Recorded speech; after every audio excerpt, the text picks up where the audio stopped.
Good afternoon and welcome to the Atlantic Council. I'm Jason Marzak, Vice President and Senior Director here of our Adrian Arsh Latin America Center. It's a real pleasure to welcome everyone to today's discussion on the future of U.S.-Brazil trade relations, not only those here in person, but those watching via my favorite TV channel, ACTV, whether you're watching in Brazil or around the U.S. or around the region of the world.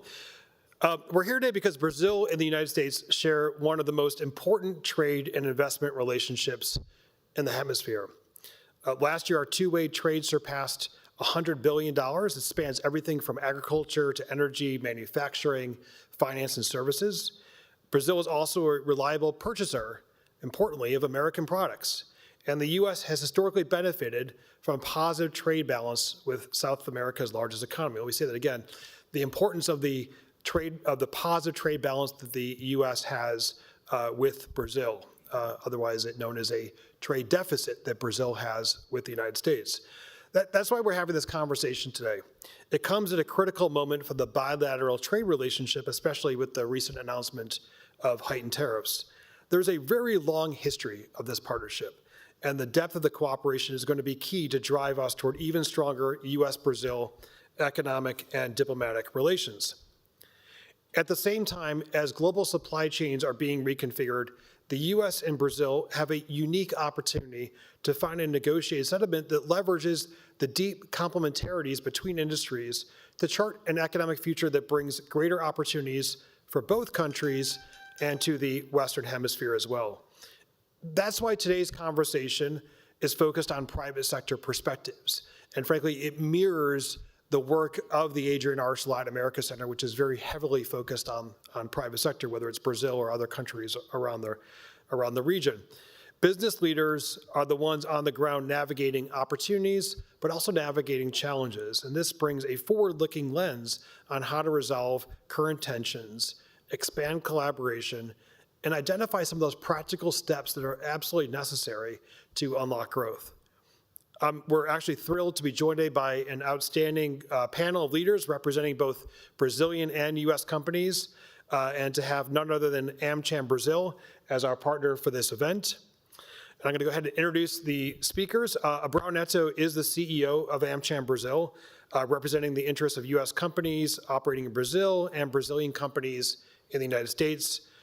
Importantly, he is also a longstanding friend of the Adrian Arsh Latin America Center, where he is a non-resident senior fellow. Daniel Godinho is the Director of Sustainability and Institutional Relations at WEG, a Brazilian electronic equipment company and global leader in industrial innovation and energy.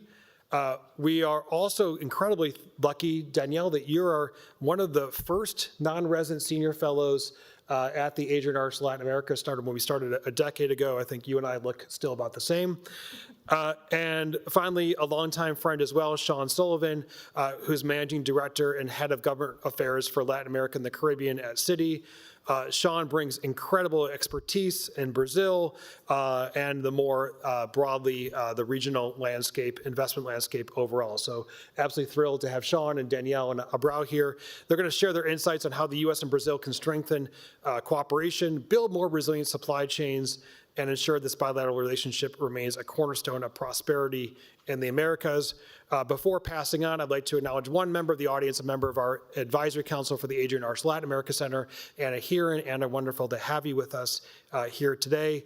And with that, I want to turn it over to my colleague and friend as well, Deputy Director of the Center and also Brazil lead, Valentina Sader. Valentina, over to you. Thank you, Jason. Thank you everyone for being here today, and for those joining us virtually as well. As Jason mentioned, I'm Valentina Sader, the Deputy Director in Brazil lead at the Atlantic Council's Adrian Arsh Latin America Center, and it's my immense pleasure to welcome all three of you to today's discussion. I think that it's incredible to be able to share this stage with you and to hear your insights and expertise at such an important moment for U.S.-Brazil trade relations. As Jason mentioned, the United States and Brazil have economies that are not only deeply connected, but are in many ways complementary and have long enjoyed deep and mutually beneficial trading services, technology, agriculture, energy, and industrial production. Together, our two countries have built trade and investment ties that have proven to be resilient and diverse, as well as deeply interdependent. That is why today's conversation is so important, so that we can explore together with the private sector from both countries here, a roadmap for the future of U.S.-Brazil trade relations. If you're interested in joining, all of us joining here and listening to our conversation, if you would like to ask our panelists questions, please submit those through askac.org. We're now taking video, voice, or written questions, so please feel free to get those questions in as well. With that, let's dive into this discussion. Abrão, I wanted to start with you to kick us off. And I wanted to take a step back a little bit to get a bit of a context on the deep history and the positive side of this trade relationship that we've enjoyed for 200 years of diplomatic relations. How has the private sector been part of this history? What role has U.S. and Brazilian companies might have played into developing each other's productive industry and sector over time? Give us a big picture. That's great. Well, good afternoon, everyone. Thanks for the invitation and for the partnership, and congratulations on the building. Very nice headquarters. It's also great to be back at the Atlantic Council. Jason, thank you very much also. And well, thanks to start with a softball. So to talk about the bright side of the relationship, I guess it's always easier and more pleasant. So, and I guess Jason did a good job in bringing some of the numbers of the bilateral relationship, and the numbers speak by themselves. I guess we see the two largest economies in the Americas having a very strong trade and investment bilateral relationship. And we can see the importance of the United States to Brazil and the importance that Brazil has to the United States economy as part of this 200 years of history. So for instance, the United States is nowadays the most important destination for Brazilian exports of industrial goods, which plays a very important part in the Brazilian economy, and it is also the most important foreign investor in the Brazilian economy by far.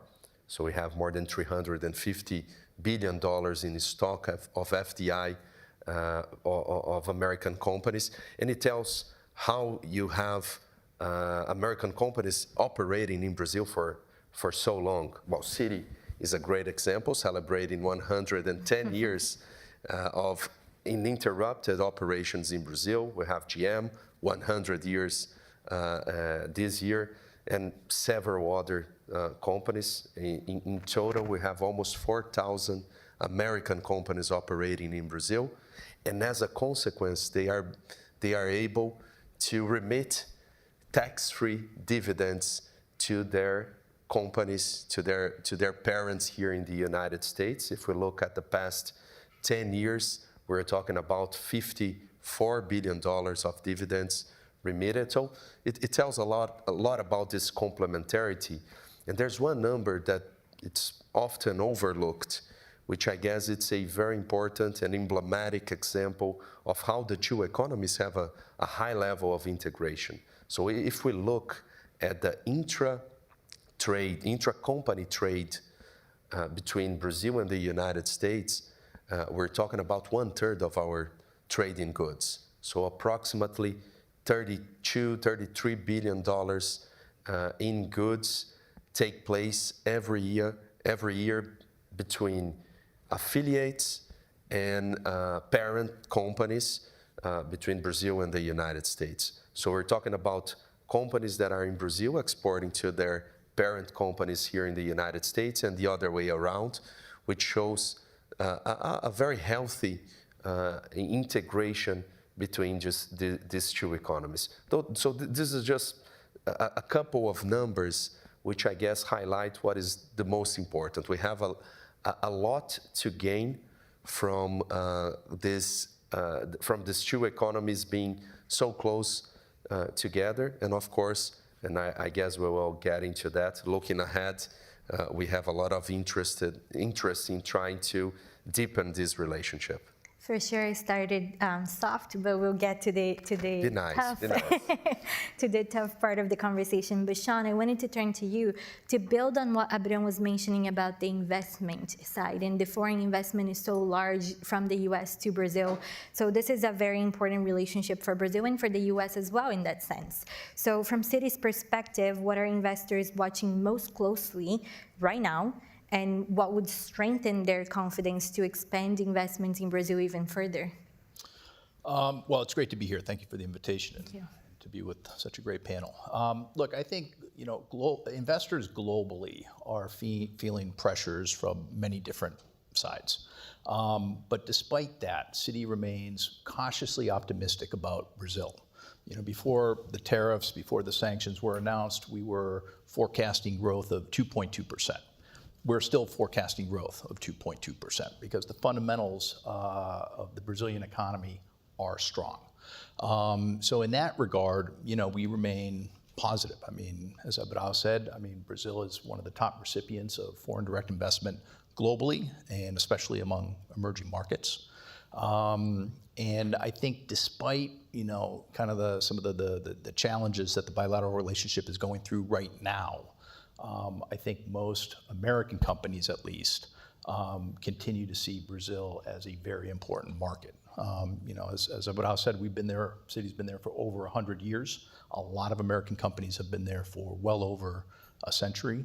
And it's a country that, given its size, given the size of the domestic market, and just its historical and cultural and social ties with the United States, I think it's a country that is going to continue to attract foreign investment and whatnot. I think there's a lot more that the two governments can and should be doing to further promote that. And we can obviously get into some of that. But there are a lot of kind of key sectors of the economy where the U.S. needs Brazil and vice versa, obviously.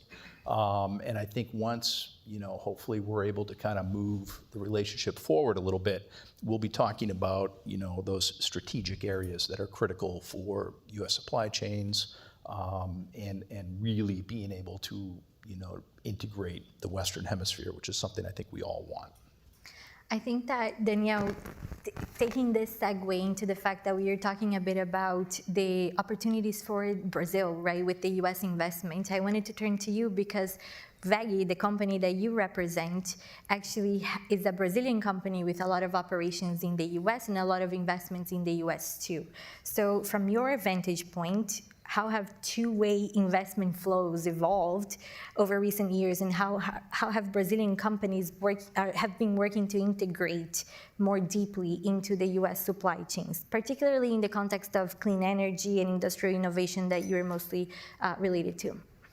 All right, so first, good afternoon. Thank you very much for the invitation. I'm really happy to be here with all of you, and especially honored to be part of the team for such a long time, right, Jason? Yeah. Happy to be here with you.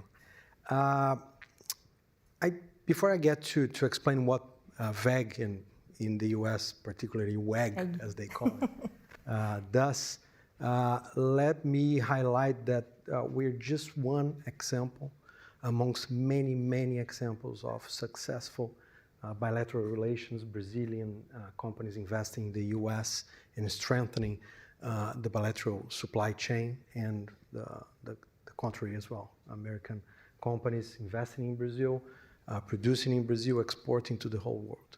But I do believe that, WEG is a good example of a company that is largely producing both in Brazil and the US. WEG is currently the largest producer of electric motors in the world, #1 in the world. And we have 9 manufacturing sites in the United States. Here, we mostly produce transformers and electric motors to supply, basically, the US demand. And how do we integrate this regional chain? We also export from Brazil electric motors, mostly, generators, and we combine these products all together to offer a better solution to the US market.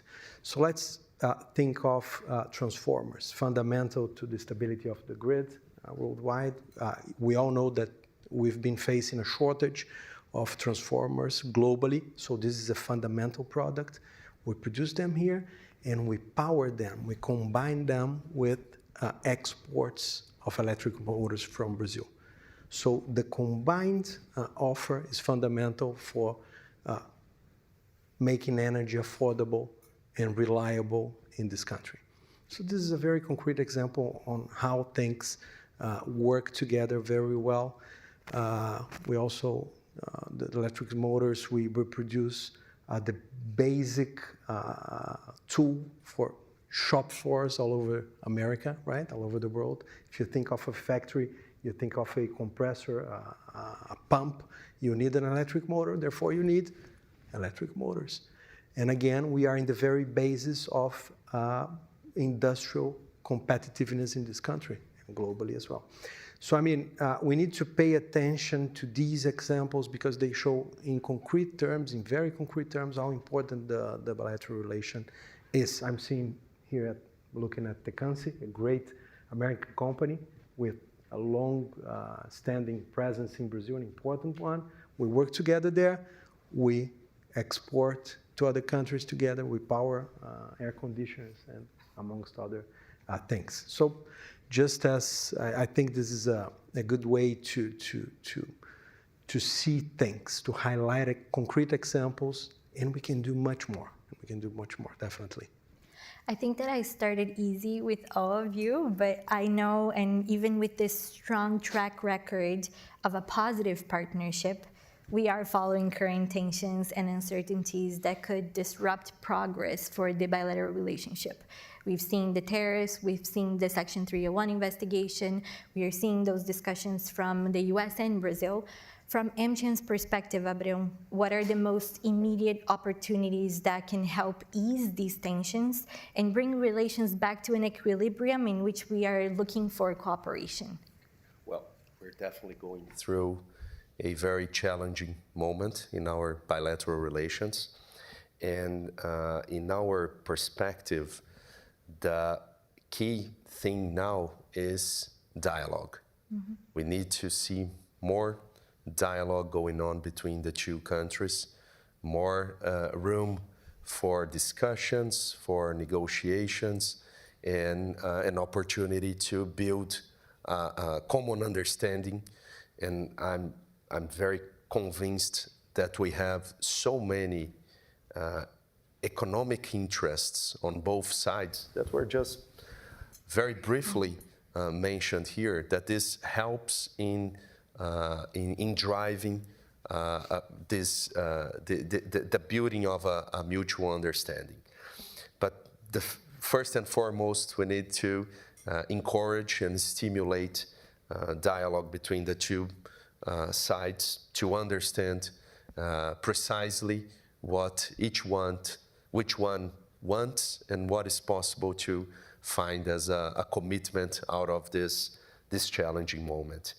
In the way that AmCham is trying to help the situation, I guess there are two elements that are very important. One is the participation of the private sector, both Brazil and US companies coming together, being able to convey their message, what is the importance of the Brazilian market to the United States, the American market to Brazil, and to work in a coordinated way.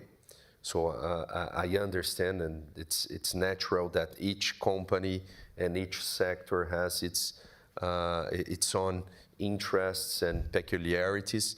But in the end, I would say that the ultimate goal is very much shared among all of the companies. They want the bilateral relationship to thrive. They want this partnership to produce more opportunities for each of these companies. So to act in a coordinated way, I guess, it's in everyone's interest, and ultimately it will help creating this room for an understanding. And the other element, of course, it's the engagement of the two governments. I mean, the private sector have interests at stake, but the negotiation is conducted by the governments. So being able to highlight how we can gain more if we are able to find common solutions, I guess it's the way for the two governments to engage and see how we can get out of this challenging situation stronger and being able to take advantage of all of the economic opportunities that we have.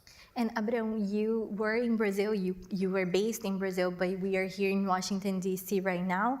You had lots of meetings while here. Do you see willingness from these two parties, from these two sides, to actually sit down for this dialogue? Well, first on the private sector, I would say that that's 110% sure that there's a lot of willingness on both sides to contribute to this whole situation.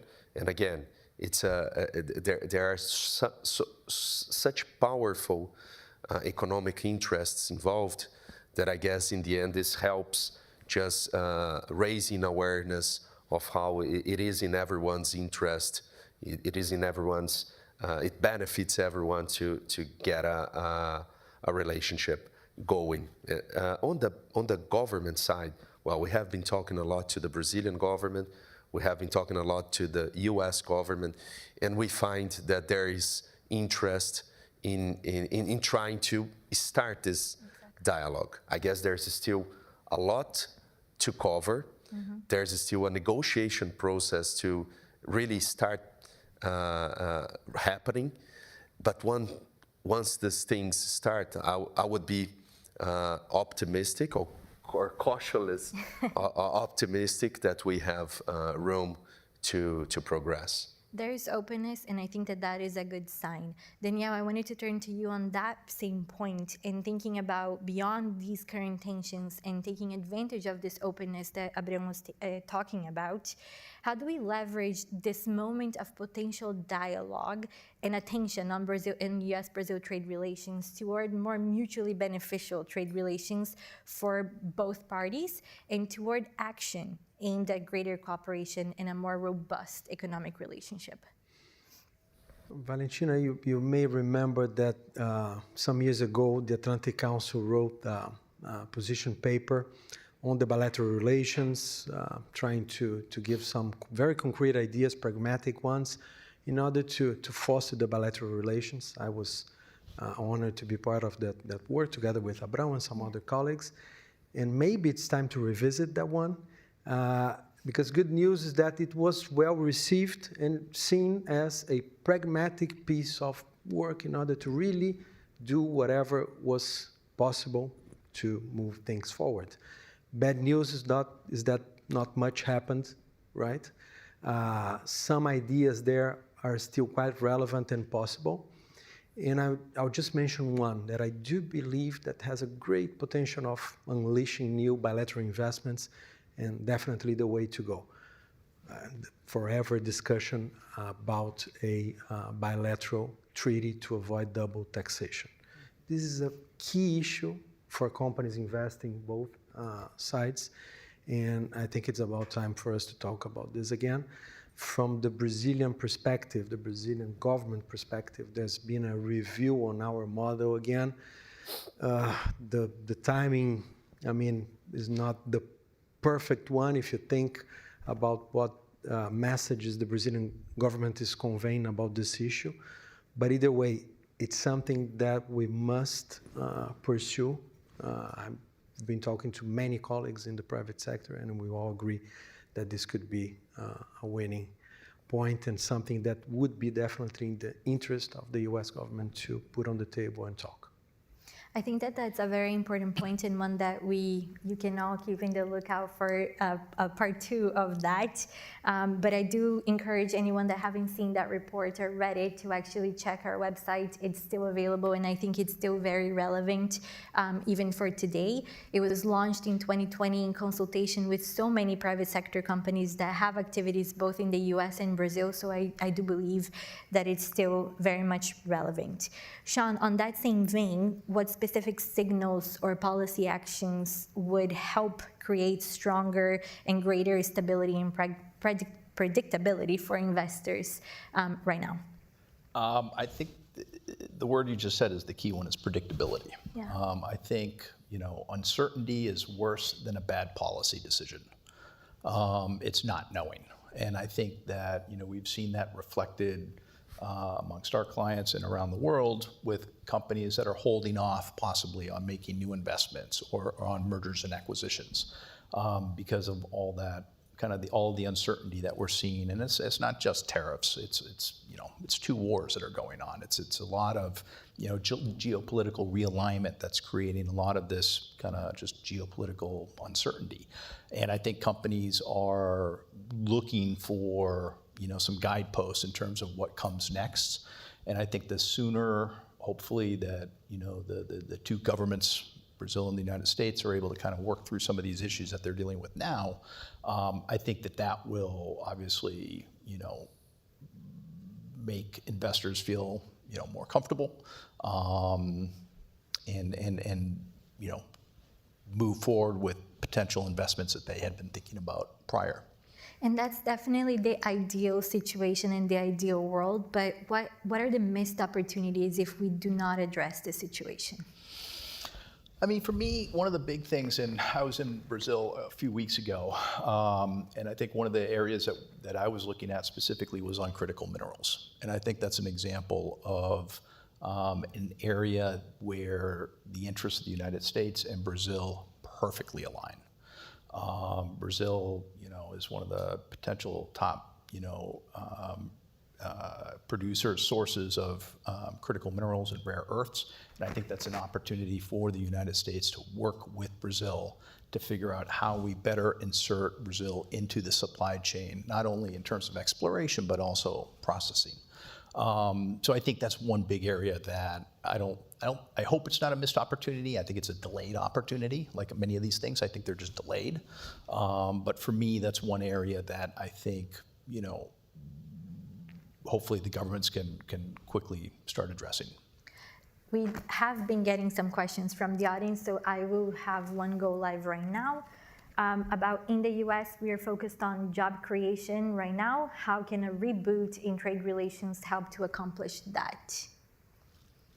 Any of you want to start? Well, I may risk some thoughts on that, but what we are talking about, investments and trade, that's all about job creation, right? So if we have, as Daniel was saying at the beginning, Brazilian companies investing in the United States, nowadays they create around 100,000 jobs here in America.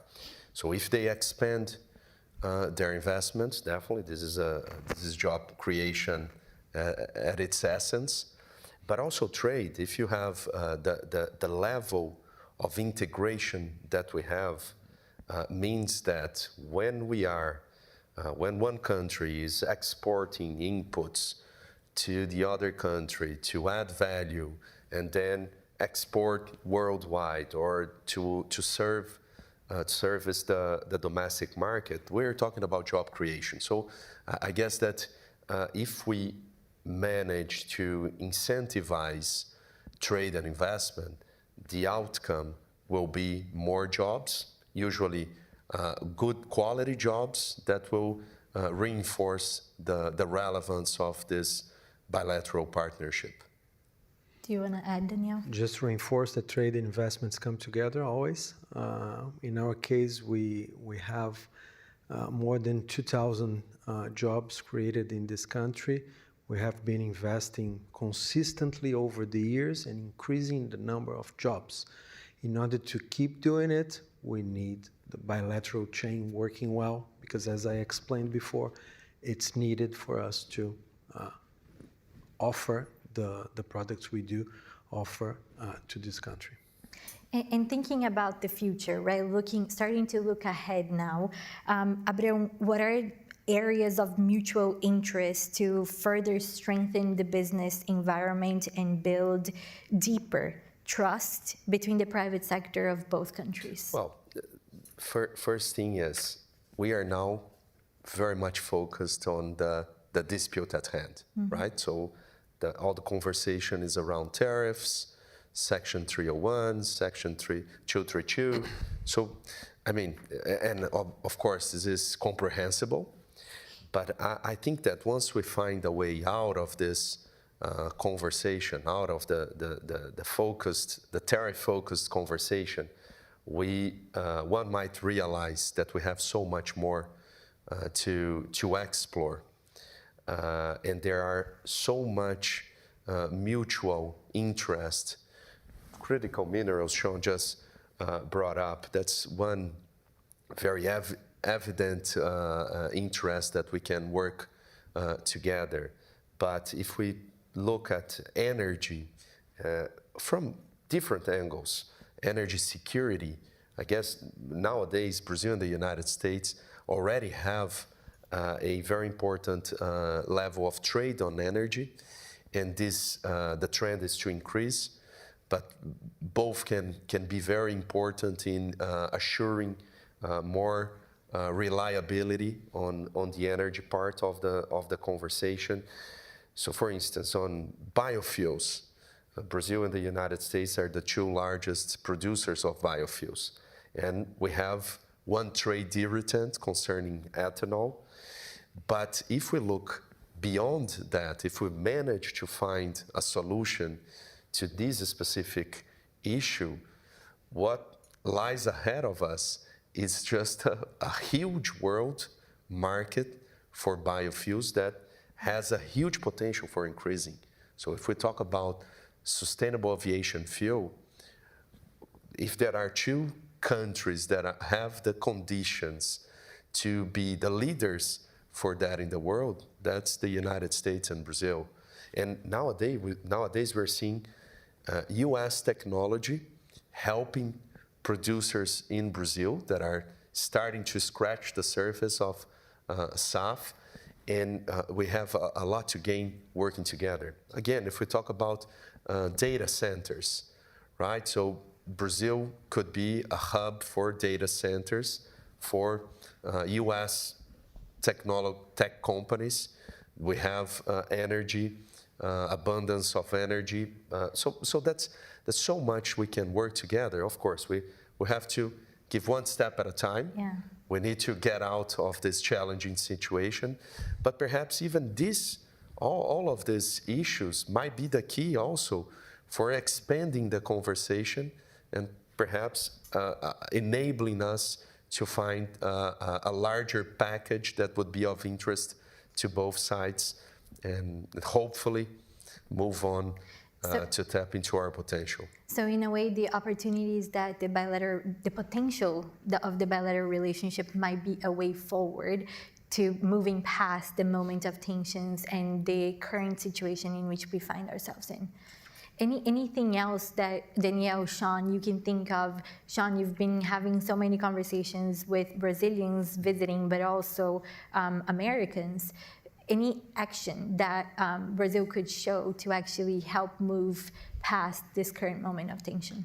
Well, like Abral says, I mean, I think at the end of the day, this is going to have to be resolved by the governments, and they're going to have to sit down and discuss what kind of relationship they want, and they're going to have to figure out, I think, a way forward. I think the role of the private sector, both American private sector and Brazilian private sector, and other multinationals operating in Brazil, is to kind of underscore the importance of the Brazilian market, right, to U.S. jobs, the U.S. economy, and to U.S. companies, and to encourage both sides to try to find kind of ways forward on this issue. Obviously, we're entering a political season, an election year in Brazil. We're entering one here in the United States next year with our midterms, which always adds extra color to what everyone's trying to do. But I do think that the private sector does have a role to play, and we do need to be at the table in trying to underscore the areas of opportunity, as Abral said, where we can work together and should work together, and also what are the missed opportunities? What are we missing out? Because while we're focused on these issues, it means we're not focused on other issues. And for us, Citi, with our clients, we want to continue to promote jobs and investment in the United States and in the markets that we operate in. And then Danielle, thinking about these opportunities that we are talking about, one of the things we were discussing before the event is also US and Brazilian economies would benefit from its complementarity rather than from focusing on its competing points. But how can the US and Brazil actually work together to develop joint strategies for being competitive globally? So thinking about beyond the US-Brazil relationship only, how can they work together for global competitiveness? If you think of our current context, like the economic context, you see that what we used to call a global value chain is not there anymore. I'm not even sure if we could still use that expression. And it's definitely a trend, we may like it or not, that we'll see more closeness to trade, a more regionalism, therefore, because on the one hand, you see this trend, but on the other hand, you see reality. Not a single country can produce everything they need, right? With the possible exception of China. But either way. So the middle ground is definitely regionalism. So we need regional integration. And that's why, again, we have a great opportunity. Let's think of the Americas. Let's think of Latin America. We've seen a bigger presence of China with their investments, gaining market share each day. And I really believe that if the United States and Brazil work together, we can get to recover some of that market share. A definite area we could be looking at is, again, critical minerals, which is in the very basis of two another trends which are really important, renewable energies, electrical mobility. I mean, if you think of those trends, you need to talk about critical minerals. And of course, Brazil and the US have a great opportunity there to work together in order to be stronger in our region. We've been getting a lot of questions, and I think that we have addressed some of them. So I wanted to bring this one up, that Sean, you noted the global uncertainty earlier. How is Brazil hedging its commercial relations to bring greater predictability to its trade ties amid global challenges, especially the uncertainty in the direction of its US relationship? Well, look, I mean, I think, we all know the number one trading partner of Brazil is China, but the number one foreign investor in Brazil is the United States. So, I think obviously it's up to every country and every government to decide, kind of what their economic strategies are going to be. But I'm firmly convinced still that the deep roots that exist between the US and Brazil are going to be there for the long term. And that any disputes that we might have in the bilateral relationship can get resolved. And I think if you talk to most Brazilian CEOs, they still see the U.S. as an important market, and they will continue to see the U.S. as an important market. And for the U.S. companies that operate in Brazil, it's the same thing. I mean, Brazil is, I think, top 4 or 5 important markets for Citi globally. So it's a country that is going to continue to be important for the United States. And I think, while Brazil obviously is going to do what it thinks it needs to do, at the end of the day, it's a lot harder to undo the ties that bind us and that have bound us for 200 years than what I believe is a transitory kind of diplomatic challenge at the moment. And then looking into the opportunities that we've been discussing, Sean, what are the fastest growing sectors that you might be seeing where there is potential for aligned investment between Brazil and the US? I want to underscore what he was saying, because I absolutely agree with everything that you just said. Because when I talk with governments, when I talk with clients and others, I talk more and more about the regionalization of globalization, right? Trade is not going away. It's not going to end. But the trade ties around the world are being reconfigured. And I do think that there's a strong case to be made that not every American company is going to come back to the United States. But that doesn't mean they can't come back to the region or come to the region. So I think that still represents the nearshoring potential is still a great opportunity. And then, look, in terms of sectors, I mean, Brazil's a $2 trillion economy with 200 million people. I mean, the sectors are similar to the sectors in the United States, but it's energy, it's oil and gas, it's mining, it's critical minerals, it's healthcare, it's the digital economy, digital infrastructure. I mean, there's a lot of potential for American companies that want to get into or expand in Brazil. And I think that will continue to be the case no matter what. And then from the Brazilian perspective, Abraham, Daniel, how do you see Brazil adapting or adjusting to this new reality of the reshaping of trade relations in a way? I think Brazil is in a good position for that. Again, if you think of Latin America, Brazil has a substantive net of trade agreements that helps a lot, definitely. So again, an American company investing in Brazil, producing in Brazil could benefit from this and achieve all those markets. And I do believe it's kind of natural to us. Most of our exports, not most of our exports, but a big chunk of our exports are regional. So we're pretty much ready for this reality. And if you especially think of the industrial sector in Brazil, then, I mean, it's mostly about the region. So we're fully ready for that, definitely. Oh, well, I would just add, well, on the trade agreements, I guess Brazil is trying to change gears in its strategy on trade agreements. So we're just seeing now the never-ending story between Mercosur and the EU moving forward. So that's something, if it happens, it will be very important for the Brazilian economy because it will connect the economy with one of the largest markets in the world, but also trying to resume negotiations between Mercosur and Canada.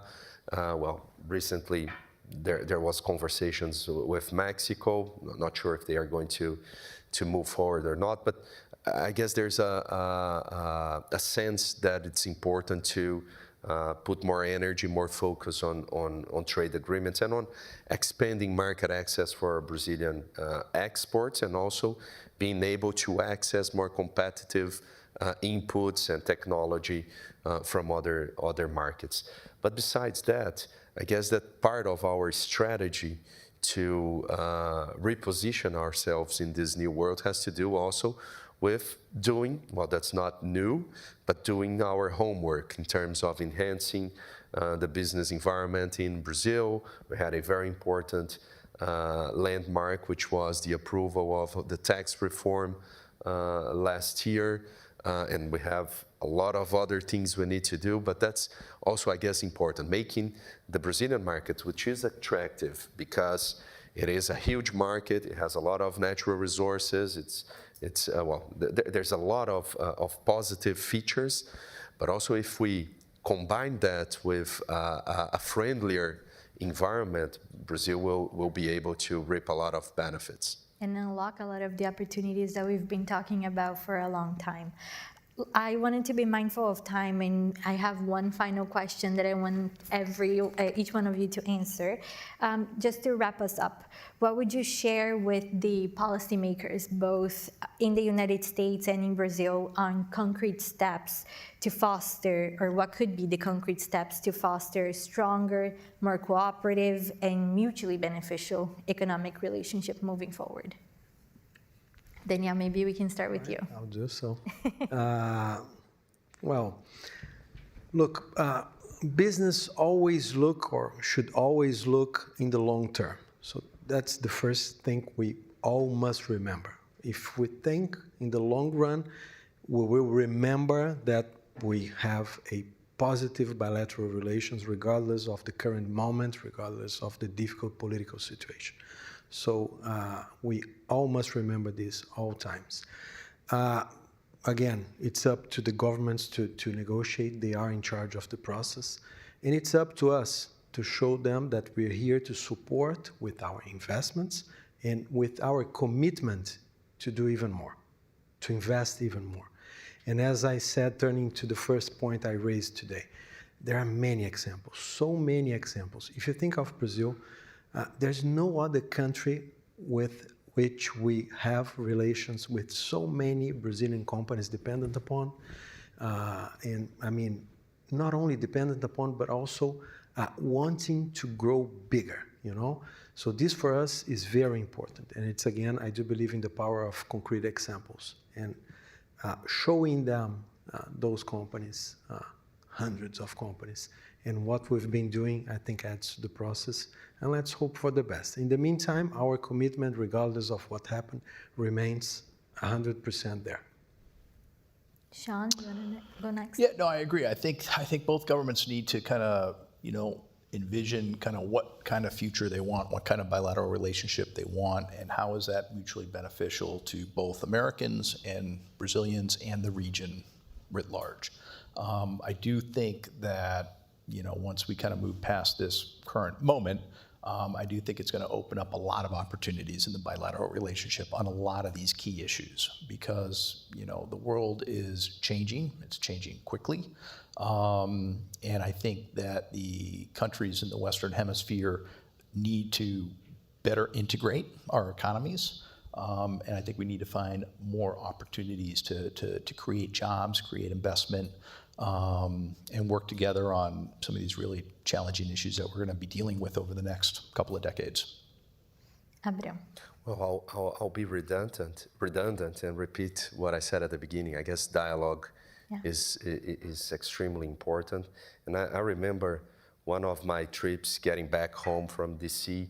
I was reading an article by the former Secretary Condoleezza Rice, and she was saying that I'll get the facts wrong, but the message, the underlying message right.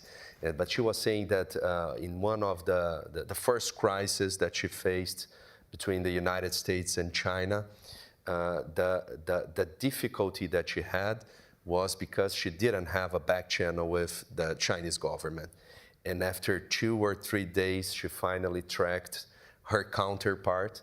And what I'm not getting wrong, he was in Argentina, and he was having a barbecue at the Chinese embassy over there. And finally, they've managed to talk and de-escalate the situation. And I guess if we manage to open these channels of dialogue between the two countries, we will have an opportunity, a real opportunity of understanding, of de-escalating the political situation. And I'm not saying that this is an easy one, but at least that's the first step for coming into any sort of agreement. So dialogue, dialogue, and dialogue. Dialogue, maybe with churrasco and caipirinha, will add to that. Not bad. But thank you all for this wonderful conversation, for sharing your thoughts, insights, for being here at the Atlantic Council today, and to all in the audience that were able to join us today. This conversation has highlighted just how much potential lies in the U.S.-Brazil trade relationship when we focus on the complementarities and practical solutions. The private sector's voices is essential in shaping this future. Today's exchange reinforces that, and which is why we're going to be having so many more of these. So thank you once again to AmCham Brazil for being a partner for this event. Abreu, Danielle, Sean, thank you for joining us. And thank you all again. See you next time. Thank you.